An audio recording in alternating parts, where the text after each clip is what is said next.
Leader of the Opposition. While common sense Conservatives are fighting to axe the tax, build the homes, fix the budget, and stop the crime, this Prime Minister is promising a cruel April Fool's Day joke, a 23% carbon tax hike on food, gas, and groceries. This at a time when the Prime Minister has forced 50 families at CFB in Gagetown, military families, to go to food banks. 2 million Canadians every month going to those same food banks. 8,000 as part of a Facebook group where they share tips on eating out of dumpsters. Will the Prime Minister gain some compassion and some common sense and spike the hike? The Honourable Deputy Prime Minister and Minister of Finance. Mr. Speaker, we will take no lessons from the Conservatives when it comes to supporting the least vulnerable in our country. This is the party that wants to cut the Canada Child benefit. This is the party that wants to cut support to our seniors. This is the party that wants to cut early learning and childcare, which supports so many families. They're opposed to dental care. They're opposed to pharmacare, Mr. Speaker.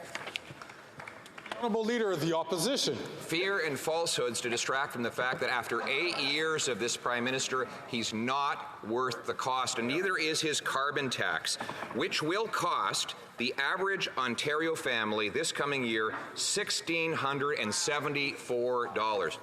$1,674 for a middle-class family that's lined up at a food bank, not able to feed themselves or pay their heating bill. Will the Prime Minister give his head a shake, cancel his cruel April Fool's Day joke, and spike the hike?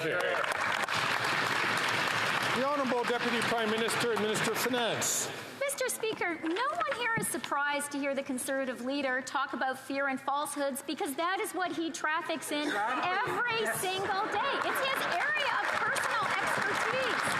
Now, what he is proposing is, at least he is consistent. He wants to cut the support that Canadians get, and he wants to cut the support Canadian families are getting from the price on pollution. That's $1,800 Alberta families won't get.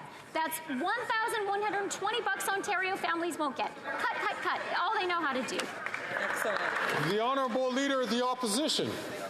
So she just brags that Alberta families will get $1,800, but according to the Parliamentary Budget Officer, the carbon tax will cost Alberta families $2,943. Amazing. So the Prime Minister takes away $2,943 and gives back $1,800. Mr. Speaker, it's almost like he's a bank robber who thinks that he's virtuous because he tips the teller on the way out the door.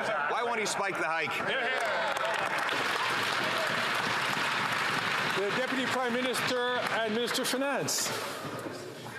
Mr. Speaker, the Conservative leader should know a lot about living off the public purse. That's all he has done his entire life. Now, when it comes to the price on pollution, this is entirely revenue neutral. The government does not keep a penny. It returns more money to 8 out of 10 Canadian families. That's a good deal for Canadians, Mr. Speaker.